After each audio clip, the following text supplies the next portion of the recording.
Bismillahirrahmanirrahim. Assalamualaikum warahmatullahi wabarakatuh. Bagaimana kabarnya anak-anak hari ini? Semua dalam keadaan sehat insya Allah, mudah-mudahan. Dan semoga yang hari ini dalam keadaan sakit, Allah segera memberikan kesembuhan kepada mereka. Allahumma amin. Anak-anak sekalian, hari ini Pak Guru akan memberikan penguatan materi untuk bab 2, yaitu tentang pengertian syirik dan juga munafik. Syirik adalah menyembah kepada selain Allah. Syirik juga diartikan menyamakan Allah dengan makhluknya. Salah satu perbuatan syirik yang termasuk dalam perbuatan syirik adalah seperti orang yang memberikan sesembahan. Mereka memotong hewan, apakah itu kerbau, apakah itu kambing, kemudian dagingnya atau kepalanya itu dibawa ke tengah laut atau dilarung ke tengah lautan. Itu adalah salah satu dari perbuatan syirik.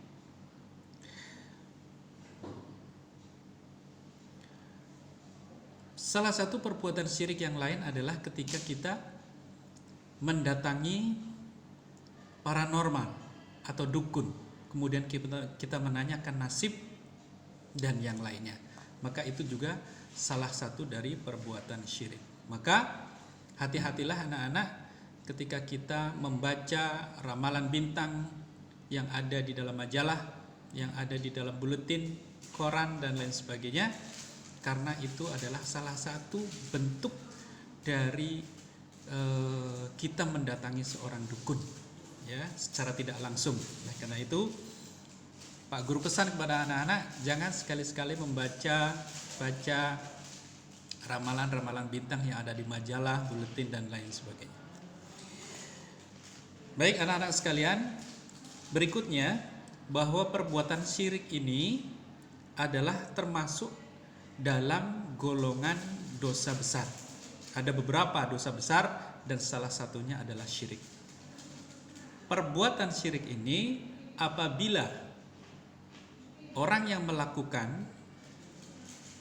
tidak bertaubat dan kemudian dia meninggal, maka dosanya ini tidak akan pernah diampuni oleh Allah Subhanahu wa taala. Dan ketika dia tidak sempat bertaubat sebelum meninggal, maka dipastikan bahwa dia akan kekal di dalam neraka. Oleh karena itu, kita harus berusaha dengan sekuat mungkin menghindari perbuatan syirik, terutama adalah syirik yang besar. Anak-anak sekalian, dalam Al-Quran surat Luqman, Allah Subhanahu wa taala berfirman, wa idh qala Luqmanu libnihi wa huwa ya'idhuhu ya bunayya la tusyrik billah innasyirka ladzulmun adzim.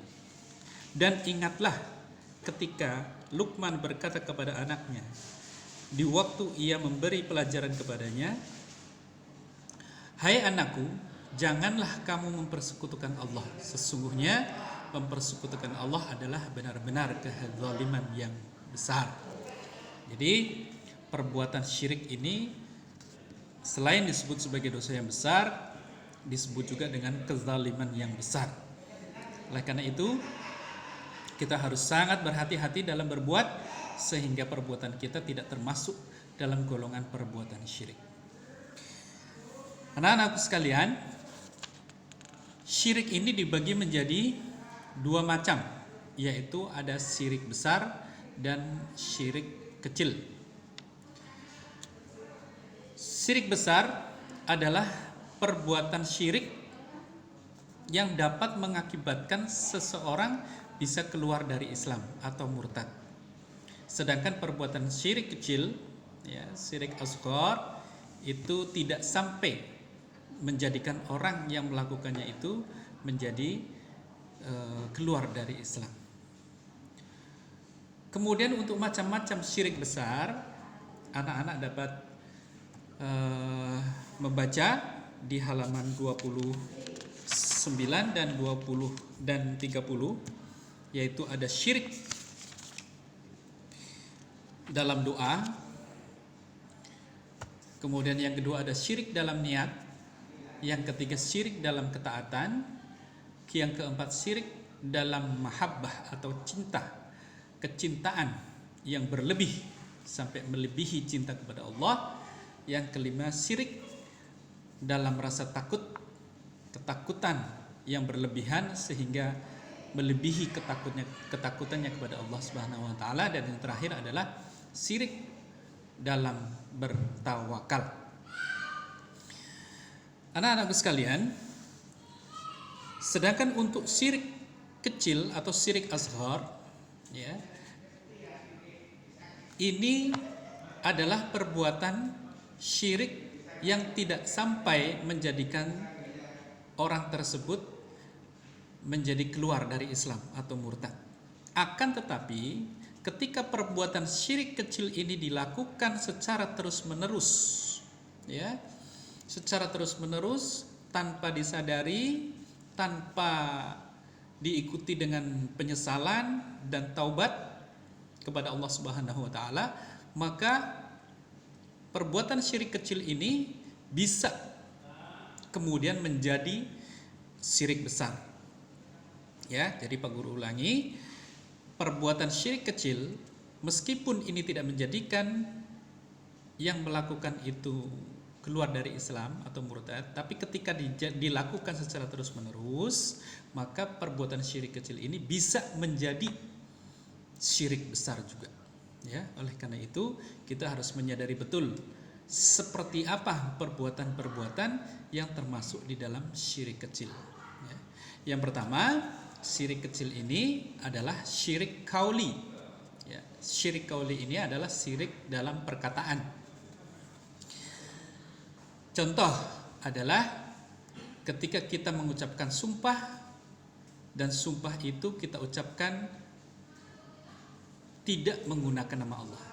Misalkan sumpah demi gunung Merapi, atau kita sumpah demi orang tua kita dan lain sebagainya. Maka itu adalah sumpah-sumpah yang tergolong dalam kategori syirik kecil. Yang kedua, syirik kecil dalam perbuatan atau syirik fi'li, ya. Contohnya adalah yang tadi Pak Guru sudah sampaikan, mendatangi dukun, menanyakan ramalan nasib, takdir kita yang akan datang, menanyakan masa depan kita dan lain sebagainya. Maka ketika kita melakukan perbuatan itu adalah sebuah perbuatan syirik kecil. Yang ketiga adalah syirik kolbi. Nah, syirik kolbi ini adalah syirik dalam hati, ya, atau yang sering disebut dengan riya. Nah, riya ini ada 3, yaitu kita beribadah, kemudian niatnya adalah agar dilihat oleh orang lain. Niatnya adalah ingin dipuji oleh orang lain, bukan niat karena Allah Subhanahu wa taala. Riya yang kedua adalah sum'ah, yaitu kita mengharap orang lain mendengar perbuatan-perbuatan baik yang sudah kita lakukan. Contoh, misalkan kita bersedekah, kemudian kita sampaikan kepada orang lain bahwa saya sudah bersedekah, bahwa saya telah bersedekah, kita menyumbang pembangunan masjid 10 juta. Ya. Jadi kita sebutkan kebaikan-kebaikan kita, maka itu termasuk dalam golongan syirik kolbi yang disebut dengan sum'ah. Dan yang ketiga adalah ujub. Ujub ini adalah merasa bangga dengan kebaikan yang kita lakukan, merasa bangga, merasa lebih baik, ya, merasa lebih baik sholatnya daripada orang lain, merasa lebih baik ngajinya dari orang lain dan lain sebagainya. Maka itu adalah disebut dengan ujub, dan itu juga termasuk dalam perbuatan syirik kecil atau dalam kategori syirik kolbi.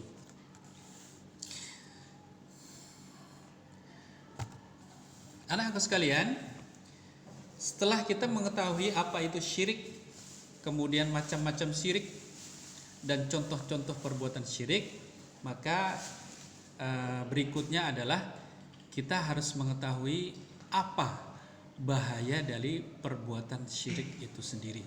Yang pertama, dengan perbuatan syirik besar tentunya, maka dosa kita tidak akan diampuni oleh Allah Subhanahu wa taala ketika kita meninggal dalam keadaan belum bertaubat. Ya. Artinya bahwa ketika kita melakukan perbuatan syirik besar, kita belum sempat bertaubat, kemudian kita dipanggil oleh Allah Subhanahu wa taala atau meninggal, maka perbuatan syirik itu tidak akan pernah diampuni oleh Allah Subhanahu wa taala. Artinya Allah mengampuni dosa-dosa yang lain, ya, dosa-dosa yang kecil, tapi tidak akan pernah mengampuni dosa besar, yaitu dosa syirik.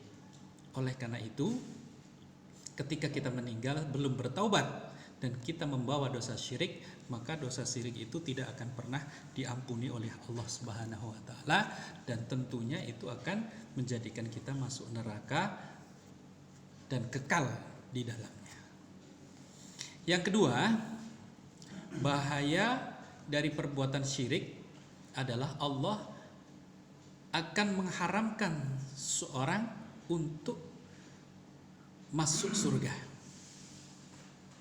Jadi Allah Subhanahu wa taala berfirman di dalam surat Al-Maidah ayat 72. Innahu may yusyrik billah faqad haramallahu alaihil jannah wa ma'wahun naru wa ma lidzalimina min ansar. Sesungguhnya orang yang mempersekutukan sesuatu dengan Allah, maka pasti Allah mengharamkan surga kepadanya, dan tempatnya adalah neraka. Tidaklah ada bagi orang-orang zalim itu seorang penolong pun. Bahaya yang ketiga, yaitu semua pahala amal kebaikan terhapus oleh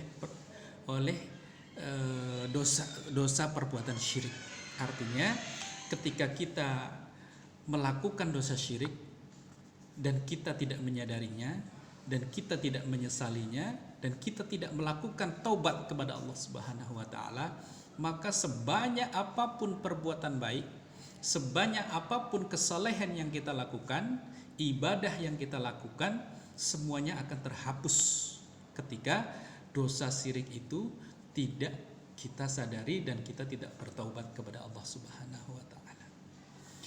Anak-anakku sekalian, kemudian apa perbedaan antara syirik besar dan syirik kecil?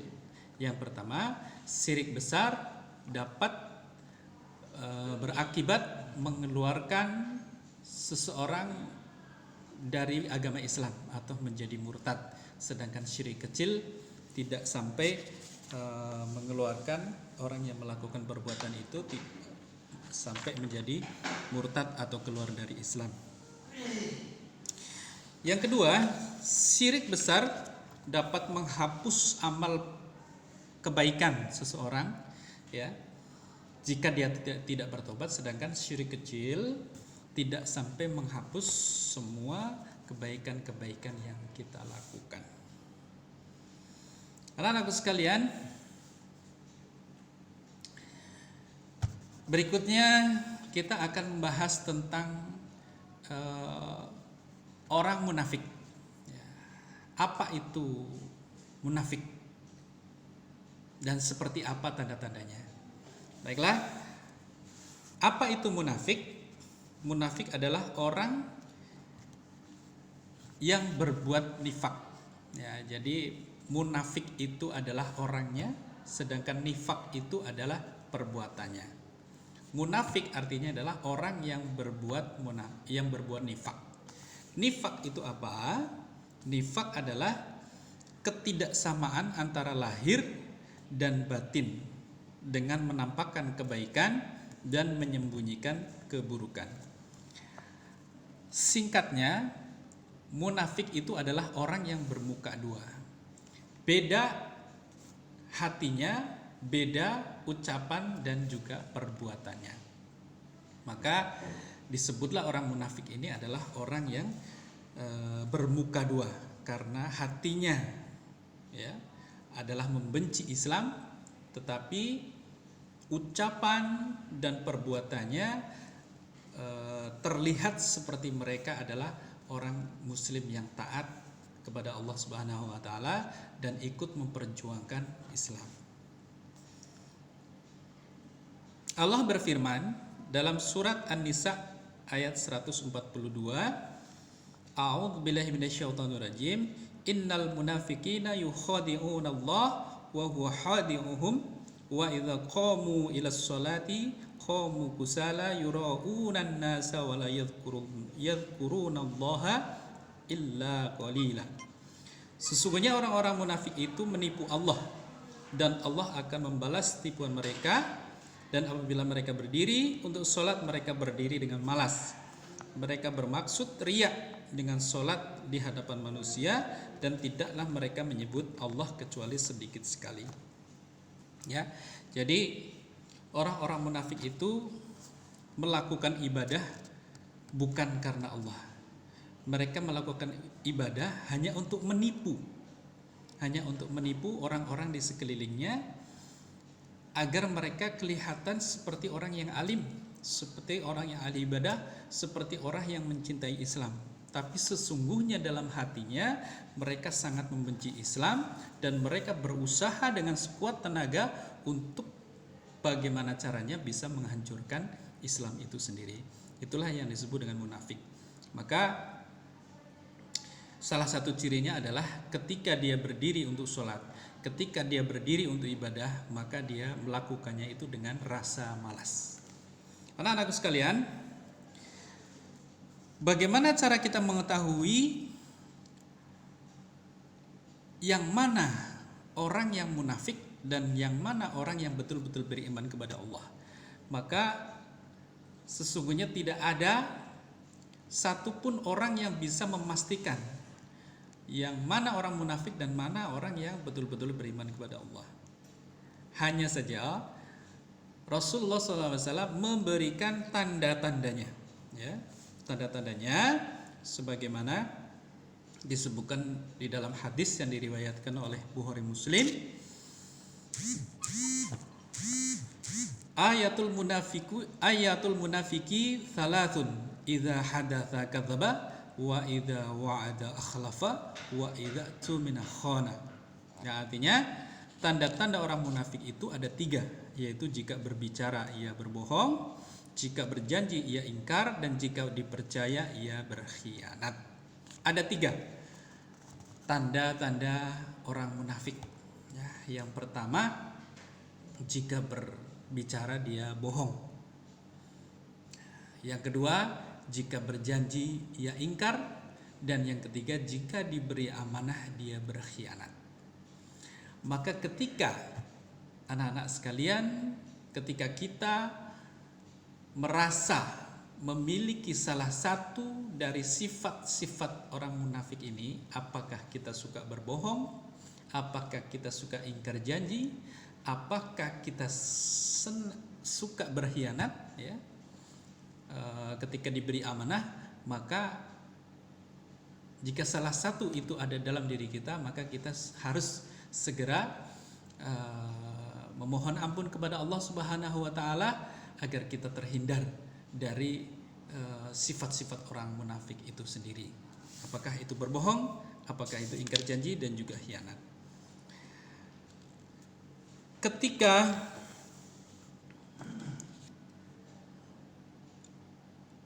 orang melakukan perbuatan munafik, ya, dengan tanda-tanda yang disebutkan oleh Rasulullah SAW, maka bahaya yang akan mengikutinya adalah, yang pertama, pelaku orang yang munafik itu akan dimasukkan ke dalam neraka yang paling bawah. Sebagaimana firman-Nya di dalam surat An-Nisa ayat 145.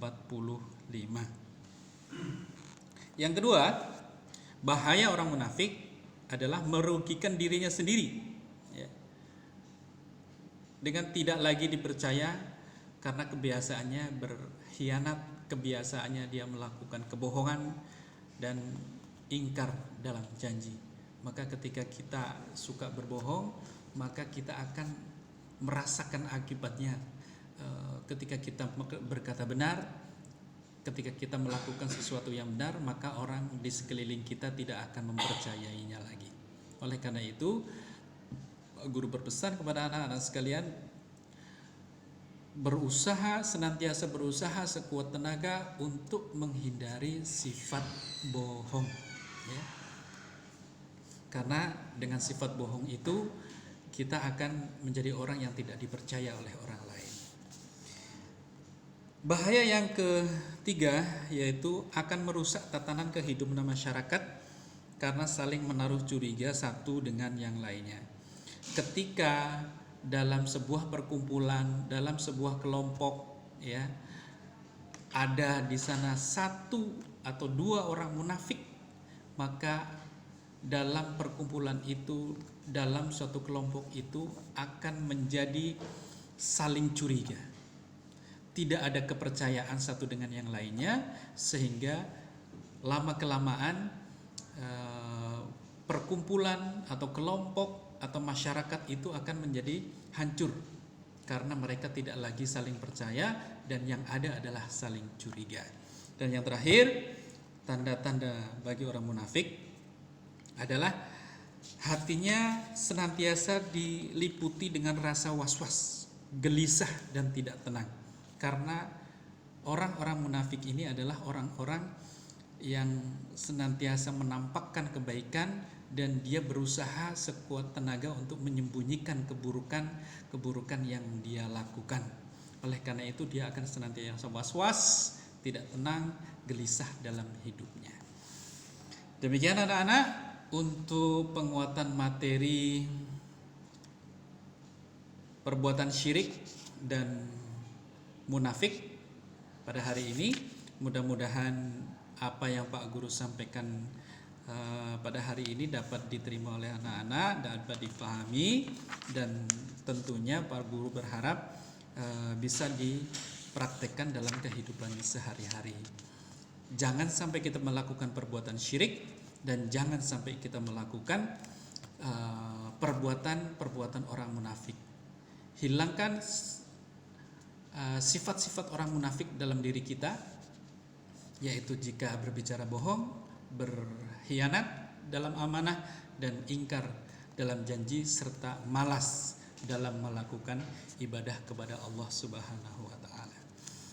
Baiklah anak-anak sekalian, berikutnya setelah Pak Guru jelaskan tentang pengertian syirik dan munafik, macam dan juga bahayanya, maka berikutnya adalah anak-anak sekalian untuk mengerjakan tugas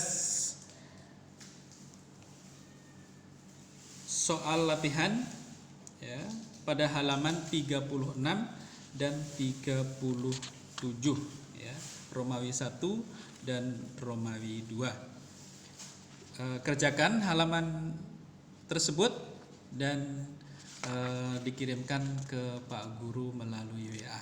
Demikian yang dapat Pak Guru sampaikan, mudah-mudahan bermanfaat. Terima kasih. Assalamualaikum warahmatullahi wabarakatuh. Yang mana?